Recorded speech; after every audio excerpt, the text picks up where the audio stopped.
Welcome back, everyone, to another episode of a chill film discussion. This is 32, I believe, and today's film that we're discussing is called The King's Choice. Yeah, King's Choice is a Norwegian film, actually. So this is our first ever. This is our first film that we're I think foreign film that's European, because we previously watched foreign films, but they were all like I believe Asian. But this one is the first European foreign film, and of course it deals with World War II. Who would have thought? Apparently there are a lot of those out there. But anyway, it's a 2016 biographical war film. It's directed by Erik Poppe. Oh, hopefully I pronounced his name correctly. And it's actually more of a co-production between Norway, Sweden, Denmark, and Ireland. That's what Wikipedia is saying. It follows the Norwegian king and a German diplomat during the German invasion of Norway in 1940, World War II. So essentially, it follows these two perspectives, and I think for the most part. Well, first of all, I think that the acting was fine. The characters were well acted, but also I think for me it was confusing in the beginning to understand that it was coming from like the two different perspectives, because they were speaking different languages. It was in English subtitles, but there was a Norwegian, right, and then there was German. And I didn't in the beginning. I expected just to follow like Norwegian side, like it was just going to follow King, and how he goes about like the dramatic conflict of like the invasion itself, right? Behind the scenes, not not behind the scenes, but in terms of like the politics behind it, right? But no, it actually follows another the German diplomat, someone who is trying to negotiate this peaceful, a more peaceful way of the German occupation of Norway instead of like forcefully invading. And I'm actually pretty glad that they included this perspective, because to be honest, I think out of the two perspectives, I was more emotionally engaged with the German perspective, because the character is Kurt Brar, and I mean, of course, it's based on a true story, and I really liked his perspective, or the way it was depicted, because it was essentially like, even though he was on paper with Germany, it very much felt like he was alone. Like he was trying to achieve the same result of like, yes, German occupation of Norway, but the way that he wanted to do it in a more peaceful manner, diplomatic manner, was very much overshadowed by everyone. Like no one really seemed to care about his tact, or not his tactics, but the way that he wanted to go about this process. So like, and so it felt like it was like more like, from his side, it's more tragic. Like he tried so hard, like to achieve it in a diplomatic way, but ended up failing because the Norwegian king did not agree to his deal, and he kind of put his career on the line, and then ended up getting sent to the Eastern Bloc to fight the Soviet Union, and got taken as prisoner for 8 years. Anyway, very tragic. It's just very unfortunate, at least the way it was depicted in the film. And then, of course, we have the perspective of the king, which I think his conflict was more one-dimensional, just because like it was about, he was running away from the Germans, and he was trying to not stall, but like keep the negotiation up, like trust the process, trust the parliament, trust the cabinet, even though it was like very slow, and like there's this like impending doom of the Germans coming, and of course like it's just his conflict was more one dimensional because there was a clear enemy. Like there was, it didn't, like his side never seemed like there was any sort of like strong disagreement between the parliament, or like, and himself, or the cabinet and himself. The major conflict I felt from his side was him and his son, and that major conflict stemmed to the fact of how the different perspectives on like how to basically rule, essentially. Like his son was more like active, his decisive. It's like, oh, we need to take a stronger stance, and not just keep trying to, negotiate. Maybe like we need to like either we need to stand our ground. Essentially, that was like sort of like the difference in the conflict. And I don't know. His conflict was fine. It was just like less engaging because it was more one dimensional, one note. I think, and then also something else a couple things that I thought could have maybe been improved was like they depicted some battles, but the battles themselves didn't have. And I think the battles were necessary to sort of like understand, like, oh, as the war wages, as this war continues, negotiations are stalled. There are consequences, right? Stakes of it all. But like the battles, lost, yeah. But there was like the battles themselves showed like collateral damage, like ship was sank, buildings were burned, but like there wasn't a lot of like death that was depicted on the soldiers, and I mean it's like human casualties, right? There wasn't casualties, yeah. Weight. Yeah, it didn't show that. It didn't quite. I wasn't convinced of the weight, at least from what I've seen. And I wish there was maybe a little bit more of that, maybe more casualties or someone that. More screen time toward a side character that you might become more emotionally engaged with, and then of course at the end, like they might be killed off, which would be like, oh yeah, to the audience perspective, or at least my perspective, I would have been more like, oh, understanding of like, this war is like it definitely has these like higher stakes. Right, depict these like really high stakes, these casualties. Like, understand that this war is waging, and these deaths could have been prevented. Had there been more like decisiveness or some negotiations being made faster. Right. From the diplomatic political side. So that was one thing. That was another thing that I thought could have been improved. And then something else that also fell flat for me. Just a little one, but like the very end scene when the King and his grandson reunite, the epilogue. Yeah.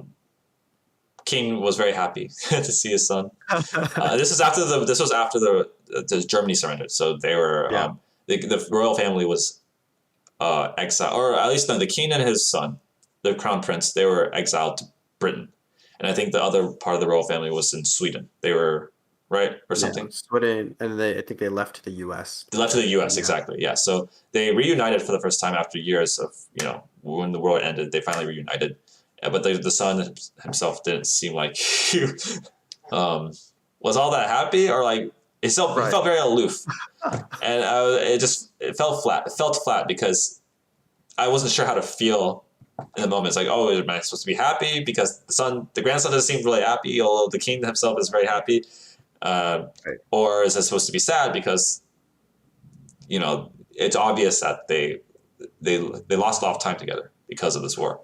So it just felt a bit flat. I think it could have either showed if it was going to go the sad route, it shows the king's perspective, realization that like his grandson grew up and he lost a lot of time with him as he grew up, or it could have been happy and his grandson would have been really happy to see the king, his granddad, plus maybe have like the little bear piglet or something. I don't know.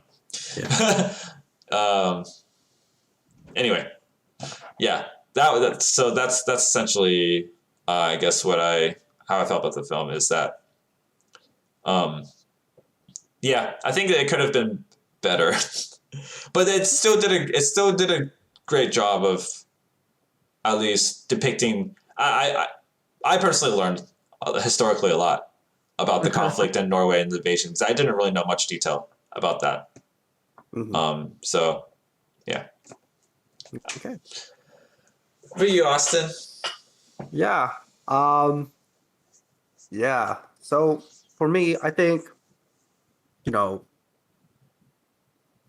this film, I did appreciate the acting. I think the acting was done well. How each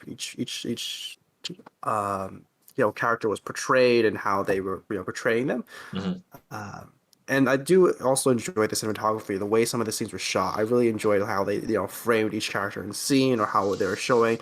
It seemed really beautiful. It seemed really, cinematic. It seemed like a movie going experience, right? Which I agree. It's not like anything was amateur. I mean, the production value, the camera, we kind of can see that it's not like, professional like camera work or Yeah. like using big time cameras, but you don't need that to make a good story or good film, right? You Yeah. could use regular camera, but just the way that it was shot, really connected to me in terms of like yeah, it's, it was a good way to watch a film, and it didn't really detract when things like that could seem amateurish. Again, but this is not again a Hollywood production. It is a European one, but it did really still do really good work in terms of portraying that visually, I think. Hmm. And I did appreciate the story of, just like you, I think, of the envoy, the German envoy of Mr. Brower and his story. And as you said, I think the conflict there, him being all alone, him trying to desperately trying to save lives or trying to lessen the casualties was admirable, and also kind of we get to sympathize with him, right? Just to see how desperate he was trying to get that deal and what lengths he did it, right? So that story was really engaging.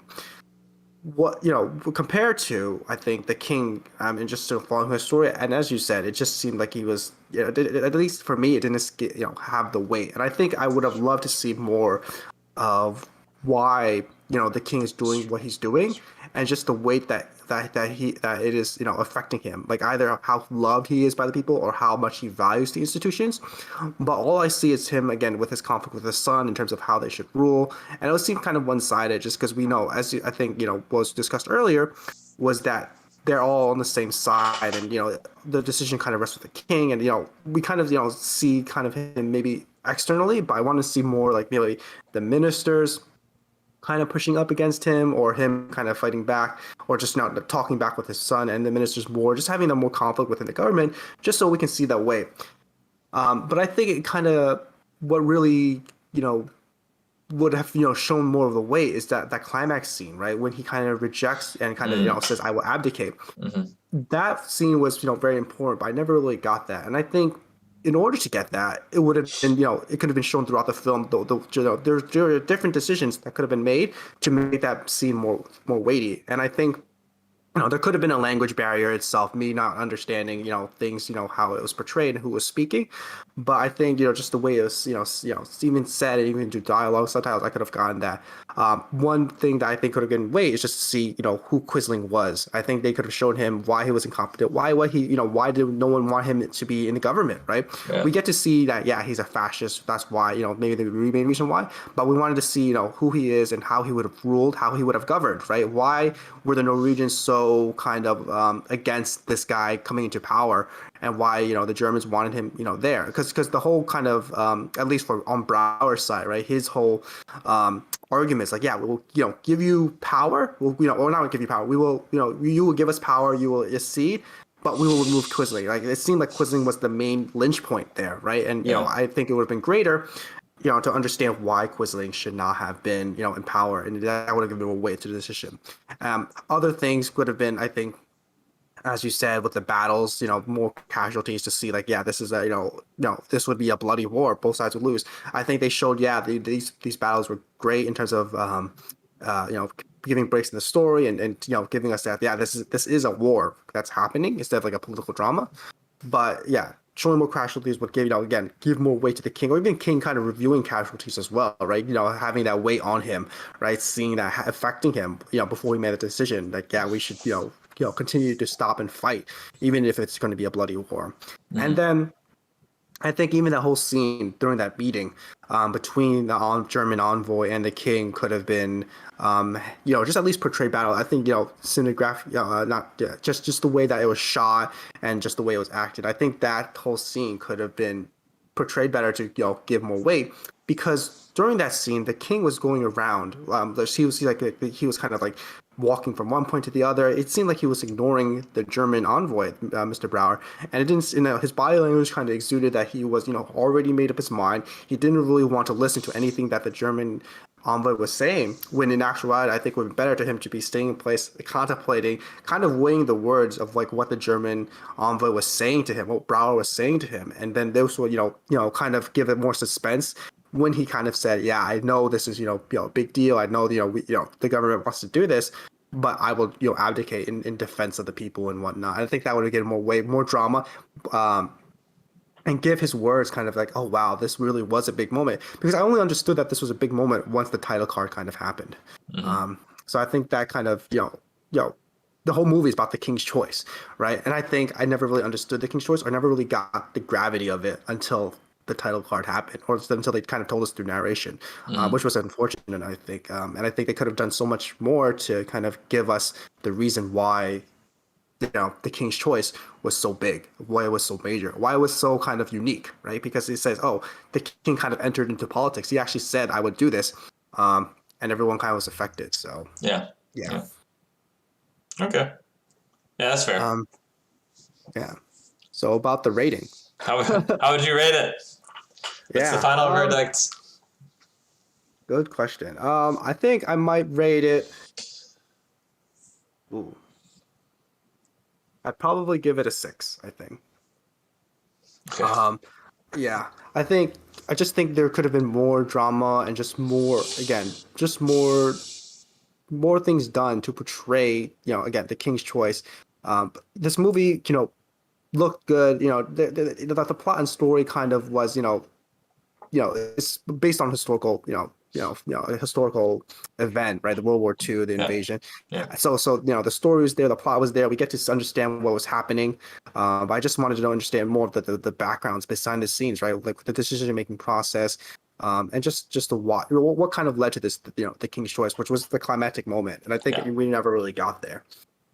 It was, some drama points were there. Action was good and cinematography was good, but I think more of the character decisions would have been, better reflected. So I think it's a good movie, but would I recommend it? It probably, you know would interest, a subset of people, I think, right? Like people who like really historical fiction, oh, Hmm. not fiction, but just historical movies, war movies. It's not even a real war movie, right? Because there's, not really, much action and what in there. I mean, But it's still a war movie because it's yeah, it takes like place in the yeah, background of World War II. yeah, But it's I definitely just think it could have been there could have been, there could have been more, I think, added into the movie, or just the way that it was portrayed. And it's a fine movie. But I don't know if I necessarily like recommend and raving like, yeah, you really need to watch this movie. You really need to see this film. I think people who just like the World War II or that era, studying it might appreciate it. mhm. Or political fiction, but I don't think it's something that's really ascending that a lot of people would say, yeah, I'd like like, yeah, or we'll sit through it. So Yeah. I think for me, I would probably give it. I would also give it a 6. I think it's better than like average. Like average would just be yeah, 5. yeah, I right, think it was. I did get something out of it. I mean, whether or not whether that was like historical knowledge.